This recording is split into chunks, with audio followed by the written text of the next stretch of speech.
시간이었지만 많은 것을 생각하고 또 배우고 많은 것을 또 느낄 수 있는 그런 특별한 시간이었습니다. 그런 시간을 위해서 잊지 않고 기도해 주신 우리 모든 성도님들 진심으로 감사드립니다. 특별히 우리의 마음과 눈을 갈바리 언덕에 예수님의 십자가에게로 우리의 마음을 향하게 해주신 우리 찬양대 여러분 진심으로 감사드립니다. 여러분들의 귀한 찬양의 사역을 통하여 하나님께서 영광 받으실 것입니다. 여기 있을 때는 잘 몰랐는데 한국에 오랜만에 가보니까 정말 좋더라고요. 특별히 오늘 손님으로 오신 우리 장로님 부부께서 잘 아시겠지만 이번 연수에서는 한국연합회와 부가태지회와 또 5개 협회에서 후원을 하셔가지고 연수가 끝난 후에 저희 한국에 있는 재림교회 기관들을 또 연수 탐방을 하는 시간을 주셨습니다. 그래서 삼육대학교 시조사 그리고 한국연합회와 서울위생병원 이제 삼육서울병원으로 이름이 바뀌었는데 그곳을 다녀오고 발전한 그런 상황을 지켜볼 수 있었는데 정말 감동적이었습니다. 이렇게 하나님의 은혜와 축복이 한국 땅에 우리 고국에 임하고 있구나라는 것을 느낄 수 있는 그런 시간이었습니다.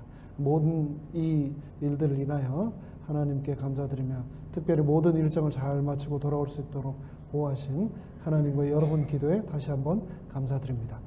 특별히 그곳에 있으면서 제가 저희 세리토스 교회의 예배를 유튜브로 저희 교회 채널을 통해서 하나도 빠지 않고 다 예배에 동참했는데요. 우리 남경환 장로님, 또 이강천 목사님, 그리고 또 조원직 장로님 말씀 너무나 감사하게 잘 들었습니다. 이 좋은 말씀을 왜 제가 있을 때는 안 하시는지 모르겠습니다. 그래서 제가 좀 자주 비워야 이런 말씀을 드릴 수 있겠다. 좀 자주 비워야 되나 보다 그런 생각까지 하게 됐습니다. 단을 지켜주시고 하나님의 말씀을 선포해 주시고 은혜를 주신 우리 모든 장로님들, 목사님 진심으로 감사드립니다. 그리고 특별히 아침 안식일학교 유미자 교장 선생님 그리고 또 예배 시작하기 전 광고 시간 우리 강대봉 장로님 그리고 모든 성도님들 아무것도 아닌 저를 이렇게 또 다시 따뜻하게 맞아주시고 환영해 주셔서 진심으로 감사합니다. 손님 소개를 받으면 기분이 이렇겠구나 라는 것을 제가 좀 느낄 수 있었는데요. 너무나 감사합니다. 오늘은 그동안 해왔던 나사렛 예수 5번째 시간으로 예수님이 가르쳐 주신 은혜라는 제목으로 하나님의 말씀을 나누겠습니다. 이 시간 예수님이 가르쳐 주신 은혜가 충만한 시간 되기를 간절히 바라면서 다 함께 머리 숙여 잠시 기도함으로 말씀을 성령님을 초대하겠습니다. 하늘에 계신 저희들의 아버지 하나님, 우리는 예수님의 은혜가 없이는 단 한순간도 살 수 없는 예수님께 완전히 의존된 존재라는 것 우리 주님 잘 아시죠? 이 시간 사단이 틈타지 않도록 우리를 보호하여 주시옵소서. 은혜를 충만히 부어 주셔서 내 삶이 감사와 기쁨으로 충만하도록 축복하여 주시옵소서. 예수님의 이름으로 간절히 기도합니다. 아멘. 그리스도께서는 그분이 마땅히 받아야 할 대접을 우리가 받도록, 내가 받도록 하기 위해서 내가 마땅히 받아야 할 취급을 당하셨다. 내가 받아야 할 그 취급을 예수님이 받으셨다는 겁니다. 그리스도께서는 당신과 아무런 상관이 없는 나의 죄를 인하여 정죄함을 받으신 것은 우리와 아무런 상관이 없는 당신의 의로서 내가 의롭다 여김을 받도록 하기 위함이었다. 우리가 그분의 거신 생명을 얻도록 하기 위해서 그분 예수님께서는 우리의 것인 바로 내 것인 죽음을 대신 당하셨다. 너무나 가슴이 시리도록 아프면서도 동시에 가슴 벅찬 예수님의 사랑 이야기입니다. 시대의 소망 25페이지에 있는 말씀입니다. 저희 집에 둘째 아이의 이름이 소피아입니다. 헬라어로 wisdom이라고 하는 뜻을 가진 이름인데 아주 유명합니다. 많은 사람들이 사용합니다. 학교에서 소피아 하면 5명씩 일어섭니다. 그런데 그만큼 많은 사람들이 너무나 좋아하고 부르기를 즐겨하는 이름이 있는데 그 이름이 바로 오늘 설교 제목이 뭐였죠? 네. 오늘 설교 제목이 뭐였습니까? 네, 은혜죠. 네. 그 이름이 바로 은혜, grace입니다. 누구나 좋아하고 누구나 사모하는 것, 은혜. 그 은혜에 관해서 예수님이 뭐라고 가르치셨는가? 16세기 종교 지도자들은 4가지 기본적인 원칙을 천명했습니다. 첫째, 솔라 스크립투라, 오직 성경. 둘째, 솔라 그라티아, 오직 은혜. 그리고 셋째, 솔라 피데, 오직 믿음. 그리고 솔루스 크리스토스, 오직 그리스도라고 하는 이 4가지 기본 원칙을 천명한 종교 지도자들이, 개혁자들이 옳았습니까? 옳았습니다. 예수님은 구원에 이르는 길이 나의 편에서 나의 행위와 상관없이 전적으로 하나님의 선하심에만 달려있다라고 가르치셨는데요. 그것은 이 세상 다른 그 어떤 종교에서도 발견할 수 없는 개념입니다. 불교든 이슬람교든 힌두교든 어떤 종교로 눈을 돌리더라도 신에게 이르는 길은 언제나 예외 없이 신에게 복을 받고자 하는 구도자에게 어떤 행위를 요구합니다. 헌물을 요구하든가 충성을 요구하든가 고행을 요구하든가 무언가를 요구합니다. 그러나 예수님은 그분의 가르침에서 나로부터, 우리로부터, 인간으로부터 그 어떤 행위도 요구하지 않습니다. 다만 오직 무엇으로 구원받는다고요? 오직 솔라 뭐요? 솔라 그라티아, 오직 은혜로 구원을 받는다라고 예수님은 가르치셨습니다. 이상하지 않습니까? 그래서 어떤 사람들은 기독교가 가르치는 진리는 값싼 은혜이다 라고까지 말을 합니다. 너무나 좋기 때문에 too good to be true, 너무나 좋게 들려서 믿을 수가 없다는 거죠. 기독교는 그 어떤 행위도 요구하지 않습니다. 우리가 안식일을 지킨다고 11금을 드린다고 구원받는 것 아닙니다. 기독교는 좀 더 정확하게 말하자면 그 어떤 인간의 행위도 구원을 이룰 수 없다라고 말하고 있습니다. 그래서 우리에게 은혜가 필요한 겁니다. 구원받을 수 있는 유일한 방법, 유일한 길이 바로 은혜이기 때문입니다.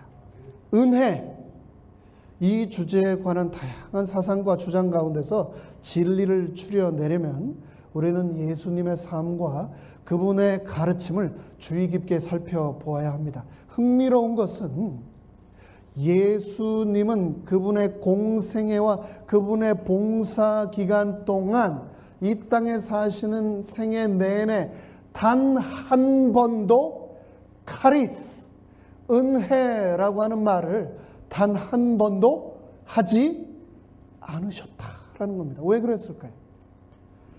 그분 자체가 incarnated grace, 성육신 되신 그분 자체가 은혜이기 분이셨기 때문이셨습니다. 그럼에도 불구하고 단 한 번도 은혜라고 하는 말씀을 하지 않으셨음에도 불구하고 예수님은 천국은 마치라고 시작하는 그 예수님의 여러 비유들을 통해서 은혜가 무엇인지에 대해서 우리에게 자세히 말씀하고 계십니다. 은혜는 예수님의 여러 비유들 가운데 가장 흔하게 나타나는 주제입니다. 항상 등장하는 주제입니다. 그것들 중 오늘 이 시간에는 예수님이 주신 비유 중 3가지만 살펴보도록 하겠습니다. 예수님의 비유 가운데 가장 깜짝 놀랄 비유 중 하나는 바로 마태복음 20장 1절로 16절에 등장하는 포도원 일용직 일꾼에 관한 이야기입니다. 본문이 길기 때문에 제가 읽겠습니다. 여러분 눈으로 마음으로 함께 읽어주시기 바랍니다. 천국은 마치 품꾼을 얻어 포도원에 들여보내려고 이른 아침에 나간 집주인과 같으니 저가 하루에 한 데나리온씩 품꾼들과 약속하여 얼마를요? 한 데나리온 주겠다라고 품꾼들과 약속하여 포도원에 들여보내고, 근데 그게 끝이 아니고 다시 이른 아침에 이어서 또 제3시에 나가보니 장터에 놀고 섰는 사람들이 또 있는지라 저희에게 이르되 너희도 포도원에 들어가라. 내가 너희에게 이번에는 한 데나리온이 아니고 얼마를요? 상당하게 주리라. 얼마라고 얘기는 안 하셨습니다. 하지만 너희에게도 내가 상당하게 주리라 하니 저희가 가고 제6시 그리고 또 제9시에 또 나가 그와 같이 하고, 거기서 끝나지 않는 게 제11시에도 나가 보니 섰는 사람들이 또 있는지라. 가로되 너희는 어찌하여 종일토록 놀고 여기 서 있느냐. 가로되 우리를 품꾼으로 쓰는 이가 없음이니이다. 가로되 너희도 포도원에 들어가라 하니라. 저물 때 포도원 주인이 청지기에게 이르되 품꾼들을 불러 나중 온 자로부터 시작하여 먼저 온 자까지 삭슬 주라 하니 제11시에 온 자들이 와서, 먼저 새벽부터 일한 사람이 아니고 제일 마지막에 제11시에 온 자들이 와서 한 데나리온씩을 받거늘 먼저 온 자들이 와서 더 받을 줄 알았더니 저희도 한 데나리온씩 받은지라. 받은 후 집주인을 원망하여 가로되 나중 온 이 사람들은 1시간만 일하였거늘 저희를 종일 수고 더위에 견딘 우리와 같게 하였나이다. 주인이 그 종의 한 사람에게 대답하여 가로되 친구여 내가 너에게 잘못한 것이 없노라. 내가 나와 한 데나리온의 약속을 하지 아니하였느냐. 내 것이나 가지고 가라. 나중에 온 이 사람에게 너와 같이 주는 것이 내 뜻이니라. 내 것을 가지고 내 뜻대로 할 것이 아니냐. 내가 선함으로 내가 악하게 보느냐. 이와 같이 나중된 자로서 먼저 되고 먼저 된 자로서 나중되리라. 이 비유는 우리가 너무나 잘 아는 예수님의 유명한 비유 중에 하나입니다. 비유의 전반부는 예상이 가능합니다.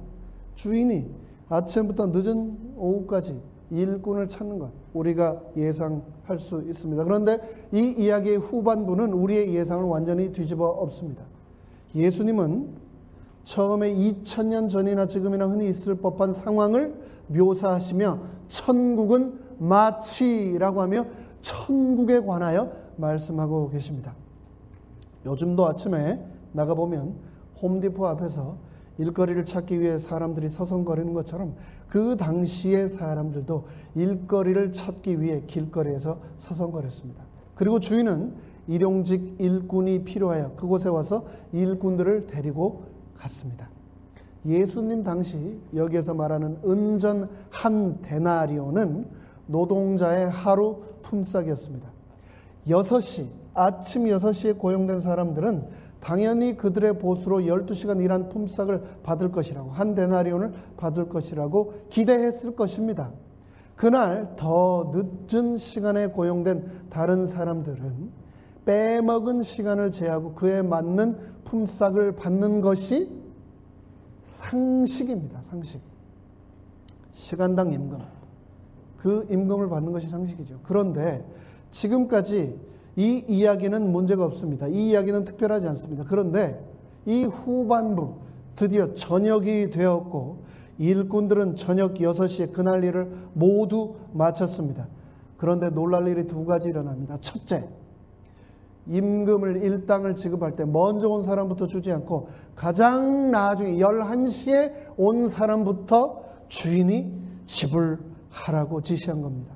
지불하는 순서가 완전히 반대였습니다. 그리고 두 번째 놀랄 일은 그날 마지막 고용된 자들에게 한 데나리온을 지급한 것입니다. 믿을 수 없는 일이 일어난 거죠. 1시간밖에 일하지 않았는데 하루 품삯을 주다니. 품삯을 받으려고 줄을 서 있는 일꾼들 사이에 이 사실이 삽시간에 퍼졌습니다. 아, 우리가 오늘 횡재했다. 주인이 가뿐가 보다, 아니면 굉장히 관대한 사람인가 보다. 그들은 그렇게 생각했을 것입니다. 그렇다면 이 1시간 일한 사람이 한 데나리온 받았으면 12시간 일한 나는 몇 데나리온?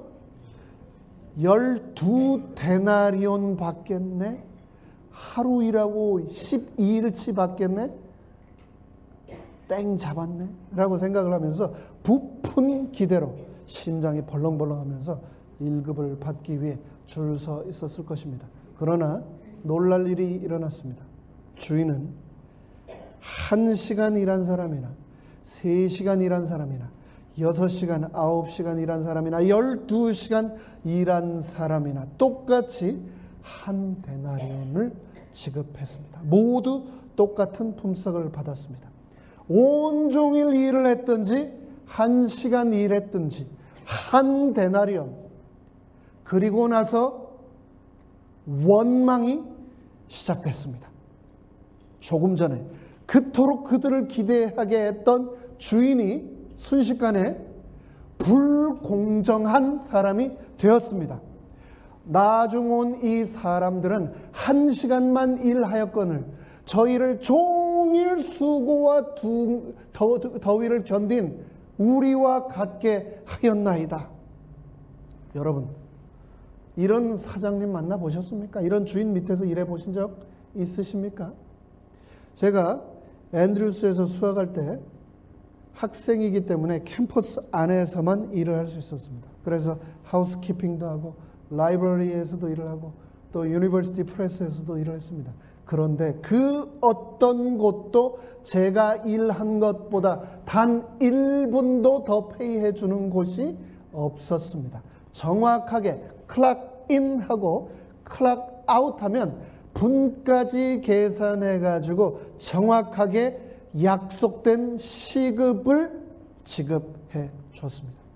지금도 저는 의문입니다. 마태복음에 등장하는 이런 포도원 주인과 같은 그런 고용주를 과연 이 세상에서 만날 수 있을까? 이 세상에서는 결코 그 어떤 주인도 그 어떤 회사도 이런 식으로 하지 않습니다. 일을 많이 했으면 임금을 많이 지급하고 적게 했으면 적게 지급하는 것, 그것이 세상의 당연한 이치입니다. 그런데 이 비유에 등장하는 주인은 믿을 수 없을 만큼 관대할 뿐 아니라 동시에 불공평해 보입니다. 관대하며 동시에 누군가에게는 불공평한 겁니다. 그러나 왜 이렇게 말도 안 되는 일을 주인이 했지? 라고 우리가 생각해서는 안 됩니다. 분명히 기억해야 할 것은 이 비유는 이 세상을 말하는 것이 아니라 예수님은 이 비유를 분명히 천국은 마치라고 시작하고 있기 때문입니다. 이것은 세상 사람들이 아니라 천국, 바로 하나님에 관한 비유입니다. 이 비유는 하나님이 우리가 마땅히 받아야 할 것에 따라 우리를 대하지 않으신다는 것을 가르치고 계십니다.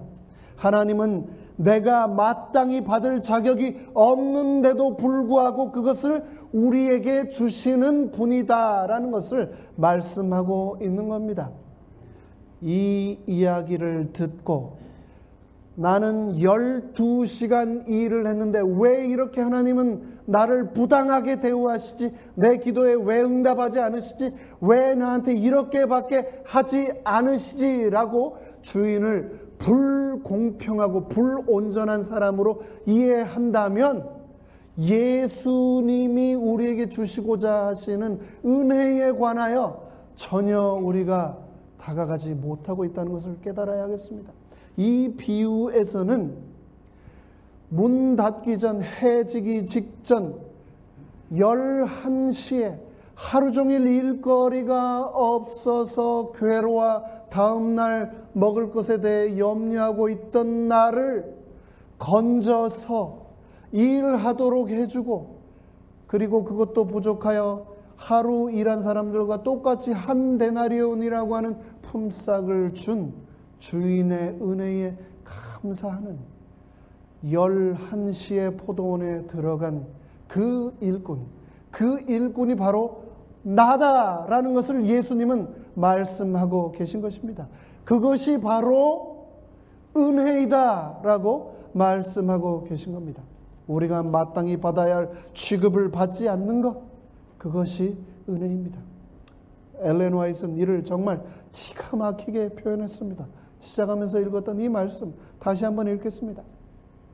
그리스도께서는 그분이 마땅히 받아야 할 대접을 내가 받도록 하기 위해서 내가 받아야 할 죄인의 취급을 그분이 당하셨다. 그리스도께서 당신과 아무런 상관이 없는 내 죄를 인하여 그분이 정죄함을 받으신 것은 나와 아무런 상관이 없는 당신의 의로서 우리가 의롭다 여김을 받도록 하기 위함이었다. 우리가 그분의 것인 예수님의 것인 생명을 얻도록 하기 위해서 예수님께서는 내 것인 내 죽음을 대신 취하셨다. 하나님께서 가치 있게 보시는 것은 우리가 한 일의 양이나 눈에 보이는 결과가 아니라 그 일을 하는 정신이다. 내가 어떤 마음으로, 어떤 태도로, 어떤 정신으로 살아가고 있는가를 하나님은 보고 계시다는 겁니다. 눈에 보이는 결과가 아니라 그 일을 하는 정신을 하나님께서는 보고 계신 것입니다. 11시에 포도원에 들어온 자들은 저희가 일할 기회를 얻게 된 것에 대해 감사하는 마음을 가졌다. 저희의 마음은 그들을 일꾼으로 불러주신 주인에 대한 감사로 가득 차 있었다. 그리고 저녁이 되어 집주인이 그들에게 하루의 품삯을 지불해 준 것을 보고 그들은 매우 놀랐다. 그들은 그만한 품삯을 받을 만큼 일하지 못한 것을 알고 있었다. 그들은 집주인의 인자함과 저희가 받은 후한 보수를 도무지 잊을 수가 없었다. 그는 하나님께서 자기를 받아주셨기 때문에, 그 주인이 나를 받아서 포도원에서 일할 수 있도록 해주셨기 때문에 그 자체만으로도 그들의 마음에는 기쁨이 충만했다. 이러한 정신을 하나님께서는 높이시고 기뻐하신다 하셨습니다. 나의 삶에 감사와 기쁨이 충만한가? 하나님이 나에게 간절히 원하고 계시는 정신, 그것이 바로 이 정신이라고 말하고 계신 겁니다. 또 하나의 비유, 또 하나의 포도원의 비유와 함께 또 하나 예수님께서 우리에게 은혜를 가르쳐 주시기 위해서 주신 비유는 바로 세리와 바리새인의 비유입니다. 같은 개념을 전달합니다. 이제 장면이 포도원에서 성전으로 바뀝니다. 또 자기를 의롭다고 믿고 다른 사람을 멸시하는 자들에게 이 비유로 말씀하시되, 비유이죠, 비유. 두 사람이 기도하러 성전에 올라가니 하나는 바리새인이요 하나는 세리라. 바리새인은 서서 따로 기도하여 가로되, 하나님이여 나는 다른 사람들 곧 토색, 불의, 간음. 누구 얘기하는 겁니까? 바로 옆에 있는 세리를 향하여 말하고 있는 겁니다.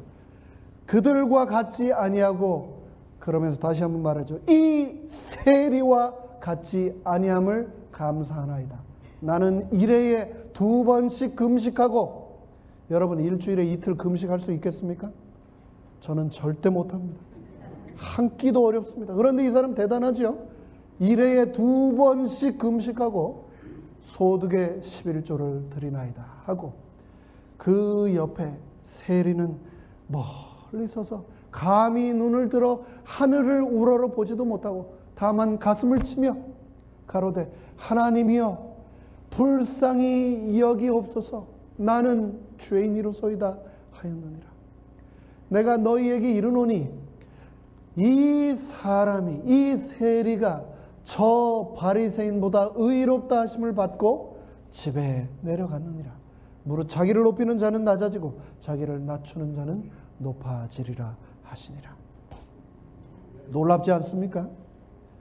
여기서 바리새인은 기도를 하러 하나님의 전에 올라갔는데, 기도를 하지 않고, 기도하는 것으로 만족하지 않고 기도라고 하는 탈을 뒤집어 쓰고 자신이 세리보다 얼마나 더 나은 사람인지를 하나님께 말하는데 그의 시간의 대부분을 쓰고 있습니다. 그는 자신이 세리 같은 사람들과 같지 않음을 인해 하나님께 감사합니다 라고 했습니다만, 그것을 감사라고 할 수 있을까요? 그 감사를 하나님이 받으셨을까요? 이 비교라고 하는 요소는 포도원의 품꾼의 비유에서도 등장합니다. 주인이 저녁에 품삯을 나눠줄 때 맨 먼저 고용된 자들이 주인을 원망한 이유는 그들이 먼저 주인과 동의한 삭을 받지 못했기 때문이 아니라, 포도원 주인이 모든 일꾼에게 똑같은 보수를 주었기 때문에 주인을 원망했습니다. 그들은 나중에 온 이 사람들은 1시간만 일하였거늘 저희를 종일 수고와 더위를 견딘 우리와 같게 하였다고 불평하였습니다. 이 두 비유 모두는 이런 삶의 태도, 즉 자기를 다른 사람과 비교하는 것은 그들이 예수님의 은혜를 전혀 이해하지 못하고 있다는 것을 드러내고 있습니다.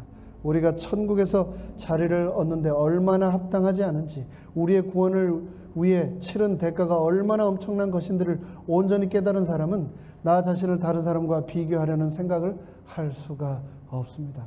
우리는 동료 인간이 아니라 오직 예수님만을 바라봐야 하는 존재입니다. 앞의 비유와 마찬가지로 이 바리새인과 세리의 비유를 통해서도 당황할 사람들이 있습니다. 어떤 분들은 종교적인 의식 준수에 철두철미한 바리새인들이 하나님의 인정을 받을 것이라고 생각할 수 있습니다. 로마의 앞잡이였던 세리는 호된 질시를 받았습니다. 동료 유대인들이 보기에도 세리들은 돈을 위해 자신의 조국과 자기의 영혼을 판 사람들이었기 때문입니다. 그러나 이 이야기의 끝은 말하기를 하나님이 바리새인이 아닌 누구의 기도를 들으셨다고요? 세리의 기도를 들으셨다고 말씀하십니다. 마치 1시간 일한 포도원 품꾼이 한 데나리온을 받은 것처럼 말입니다. 바리새인이 아니라 세리가 하나님께 의로움을 받았다라고 성경은 말하고 있는 것입니다. 이것은 비유로 끝나지 않습니다. 나중에 그 당시 정말 놀라운 일로 보였겠지만 예수님께서는 세리였던 레위 마태를 제자 중 한 사람으로 선택하셨습니다. 그리고 후에 여리고에서 세리장 삭개오를 선별하여 특별한 은총을 베푸셨습니다. 예수님의 은혜는 경이롭고 제한이 없습니다. 예수님의 은혜는 인간의 전통과 관습을 무너뜨리고 우리의 예상을 뛰어넘습니다. 예수님의 은혜는 남녀노소, 빈자나 부자, 학식이 있는 자나 무식한 자를 막론하고 구원의 선물을 기꺼이 받아들이는 모든 자에게 천국의 문을 열어줍니다. 예수님의 비유 중 가장 유명한 비유 중에 하나는 바로 누가복음 15장에 등장하는 탕자의 비유입니다. 이 비유는 예수님이 하신 누가복음 15장에 잃었다가 찾은 것 3종 세트, 시리 중 마지막 것입니다. 작은 아들은 그의 삶을 탕진했습니다. 아버지가 살아계신데도 무례하게 요구한 그 유산을 다 허비해버렸습니다. 아버지의 가르침을 던져버렸습니다. 그리고 결국 그의 가족에게 수치를 안겨주었고 먼 나라에서 혼자 무일푼의 신세가 되었습니다. 삶의 막장으로 떨어졌습니다. 돼지치기가 되었습니다. 그리고 결국 정신을 차리고 고향으로 돌아가기로 마음을 먹었습니다. 고향으로 돌아가면 아버지에게 이렇게 말해야지 라고 혼잣말로 연습을 했습니다. 아버지여, 내가 하늘과 아버지께 죄를 얻었사오니 지금부터는 아버지의 아들이라 일컬음을 감당치 못하겠나이다. 나를 품꾼의 하나로 보소서 하리라. 이렇게 말해야지. 내가 면목이 없으니 아버지한테 이렇게 말해야지 라고 혼자 연습한 것입니다. 그런데 더더운 누러기를 걸치고 아직 돼지 냄새가 풀풀 나는데 어떤 대접을 받을까? 의절하고 나갔기 때문에 문전박대를 당하지는 않을까? 분기충천한 아버지가 작은 아들의 말을 들으려고나 할까? 그런데 여기서 또다시 이야기가 완전히 반전됩니다. 짐승 중에 가장 오물의 냄새가 심한 짐승은 닭입니다. 닭. 그런데 닭보다 냄새가 더 심한 게 돼지입니다. 씻어도 없어지지 않습니다. 그 돼지 오물 냄새가 풀풀 나는 그 아들을 아버지는 체면도 아랑곳하지 않고 겉옷을 급히 도르고 그 아들을 만나기 위해 뛰어내려가 아들을 꼭 끌어안고 얼굴에 입을 맞추었습니다. 그리고 작은 아들은 그렇게 아버지를 만나자마자 그토록 연습을 해왔던 대사를 꺼냅니다. 아버지, 저를 아들로 생각하지 마시고 그냥 종 중에 한 명으로 취급해 주세요. 그 말이 다 하기도 전에 아버지는 아들에게 다 괜찮다. 다 괜찮다. 그리고 아버지는 종들에게 명령합니다. 제일 좋은 옷을 내어다가 입히고 손에 가락지를 끼우고 발에 신을 신기라. 살찐 송아지를 끌어다가 잡으라. 우리가 먹고 즐기자. 내 아들은 죽었다가 다시 살아났으며 내가 잃었다가 다시 얻었노라. 얼마나 놀라운 은혜의 장면입니까? 전혀 가치가 없는 자가 가족으로서의 모든 특권을 누리게 되었습니다. 그가 마땅히 받아야 할 취급을 당하지 않고 마땅히 받을 자격이 없는 대접을 받다니. 바로 이 이야기를 통해서 하늘 아버지가 바로 나를 돼지 오물 범벅이 된 죄인인 둘째 아들 같은 나를 하나님이 어떻게 대하시는가를 이 비유를 통해서 하나님은 말씀하고 계신 겁니다. 그런데 대부분 이야기가 여기에서 멈춥니다. 작은 아들이 집으로 돌아오고 잔치를 통해 가족의 일원으로서 다시 회복된다. 그런데 예수님은 거기서 이야기를 멈추지 않으십니다. 거기에 피날레를 덧붙입니다. 모두 다 작은 아들이 집으로 돌아온 것을 기쁘게 여기지 않았습니다. 모든 사람이 그 잔치에 참여하지 않았습니다. 누가 있었습니까? 밭에서 일하고 돌아온 작은 아들 탕자의 형은 노래와 웃음소리를 듣고 무슨 일인지 묻습니다. 그리고 그 이야기를 듣고 분노합니다. 파티에 참석하기를 거부합니다. 그리고 오랫동안 보지 못하고 함께하지 못했던 동생을 만나기를 거부합니다. 다시 한번 아버지는 체면을 내던지고 가서 큰아들에게 호소합니다. 그런데 오히려 큰아들은 아버지가 얼마나 부당한 처사를 하고 있는지에 대하여 아버지를 대항하여 아버지에게 지적을 하고 있습니다. 마치 12시간 포도원에서 일한 일꾼이 주인에게 부당함을 호소했던 것처럼 바리새인이 자신의 의를 드러내기 위해 감사도 아닌 감사를 혼자 읊조렸던 것처럼 그 모습이 다시 큰 아들의 모습을 통하여 이곳에 등장하고 있습니다. 내가 여러 해 아버지를 섬겨 명을 어김이 단 한 번도 없었거늘 나를 위해서는 염소 새끼 한 마리도 잡지 않더니 아버지 살림을 창기와 함께 다 말아먹어버린 이 아들이 돌아오매 그를 위하여 살찐 송아지를 잡으신다고요? 말이나 되는 이야기입니까? 아버지 이렇게 부당한 분이십니까? 그에 대하여 아버지는 이렇게 말합니다.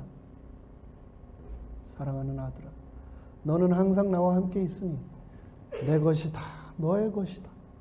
너의 동생은 죽었다가 살았으며 내가 잃었다가 얻었으니 우리가 함께 즐거워하는 것, 그것이 마땅하지 않겠니?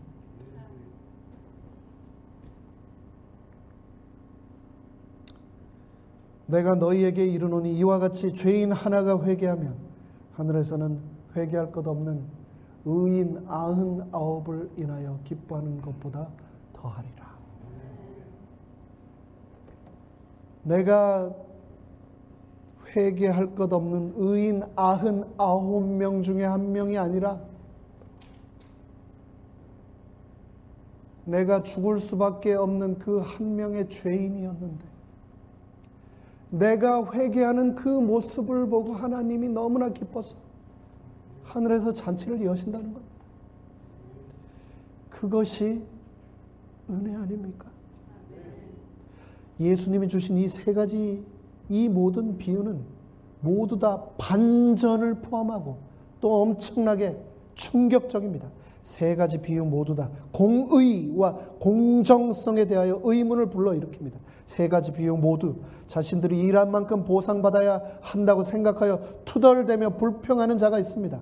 결국 이 모든 비유는 은혜의 깜짝 놀랄 본질을 드러냄으로써 나 자신을 살피는 질문을 나에게 던져줌으로 이야기가 마쳐집니다. 은혜는 우리를 그냥 그대로 내버려 두지 않습니다. 은혜는 우리 구주이자 주님이신 예수님의 형상으로 바로 나를 변화시킵니다.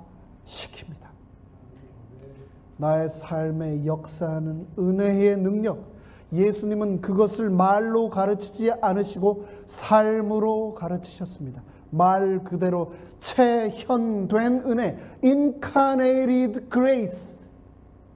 예수님은 은혜와 진리로 충만한 분이셨고 예수님이 바로 은혜셨습니다. 여러분, 그 은혜에 너무 감사하지 않으십니까? 내가 온 우주의 왕이신 하나님께 무릎 꿇고 기도할 수 있는 것보다 더 큰 은혜가 내 삶에 있습니까? 죽을 수밖에 없는 죄인임에도 불구하고 나의 인생의 기쁨과 즐거움, 슬픔과 눈물을 나눌 수 있는 성도가 있다는 것, 교회의 일원이라는 것, 그보다 하나님께 더 감사할 큰 은혜가 있습니까? 얼마나 큰 은혜입니까? 정말 흉악하고 죽을 수밖에 없는 죄인인 제가 하나님의 말씀과 은혜를 이 시간 여러분과 나눌 수 있다는 것, 이것보다 더 큰 은혜가 제게 또 있을 수 있겠습니까? 이 모든 것이 다 은혜입니다.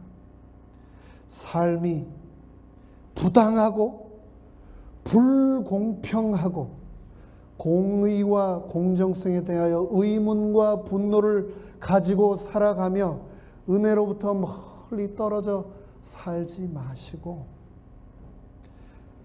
내가 바로 그 한 시간 일한 품꾼이고 내가 바로 하늘을 우러러 감히 눈을 들지도 못하고 엎드려 기도드렸던 세리이고 바로 내가 돌아온 탕자 작은 아들이라는 것을 깨달음으로 은혜의 예수님이 내 마음에 언제나 임재하시고 동행하게 되시기를 간절히 바라면서 말씀을 마치겠습니다.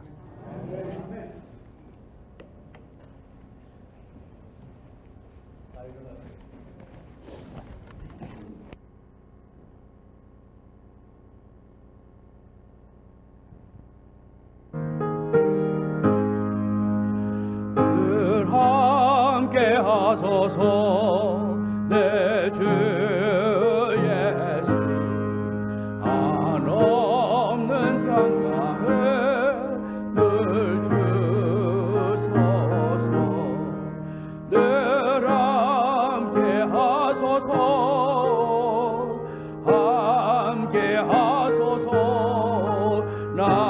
주께 나가오니 복 주소서. 늘 함께 하소서. 내게 오사 저마귀 권세를 멸하소서. 늘 함께 하소서.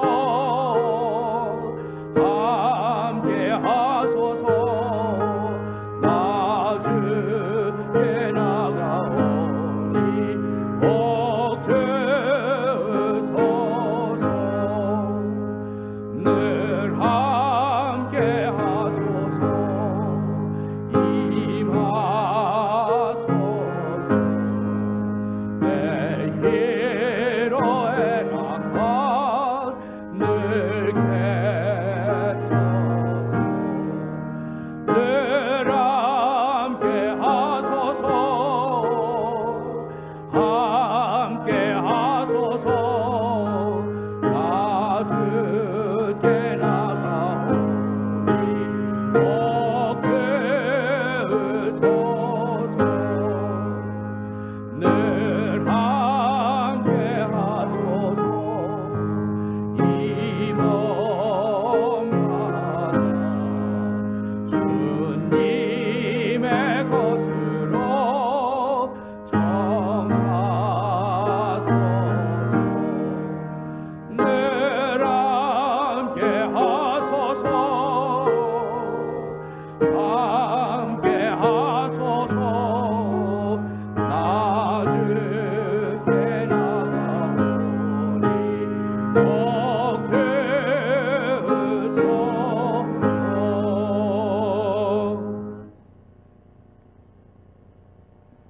하늘에 계신 저희들의 아버지 하나님, 죽을 수밖에 없는 죄인인 우리가 하나님을 아버지라고 부를 수 있다니 이 얼마나 엄청난 은혜입니까?